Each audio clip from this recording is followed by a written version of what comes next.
Good morning বন্ধুরা, তোমরা সবাই কেমন আছো? আশা করি সবাই খুব ভালো আছো। আজকে আমি একদম নতুন মুচমুচে খাস্তা একটা খাবার বানিয়ে ফেললাম। এটা যদি প্লেট সাজিয়ে বাচ্চাদের সামনে দিলে পরেই 2 মিনিটেই সাবার করে দেবে চেটেপুটে। এখানে আমি নিয়েছি আদা কুচি, রসুন কুচি, পেঁয়াজ কুচি, কাঁচা লঙ্কা কুচি, ধনেপাতা কুচি, আর এখানে টুকরো টুকরো করে নিয়েছি 4টে ব্রেড। এই রেসিপিটা একবার বানালে বারবার বানাতে হবে, কারণ বাচ্চারা এতটাই পছন্দ করবে।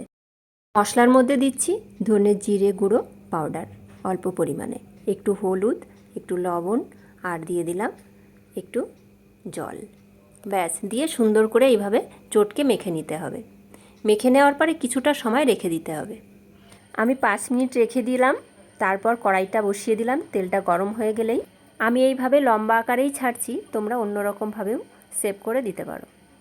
এবার ভাজা হয়ে গেলেই আমি তুলে নেব। এত মুচমুচে আর এত সুস্বাদু খাবার আগে কখনো খাননি। এক একটা ফ্লেভার যেন মুখে লেগে আছে। আর এই যে সসগুলো আমি বানিয়েছি, এটাও একদিন আমি রেসিপিটা দেব, দারুণ লাগে খেতে। এটা আমার বাচ্চাদের খুবই পছন্দের খাবার, তোমরা একবার হলেও ট্রাই করে দেখতে পারো। আজ তবে আসি, দেখা হবে পরের ভিডিওতে। দারুণ।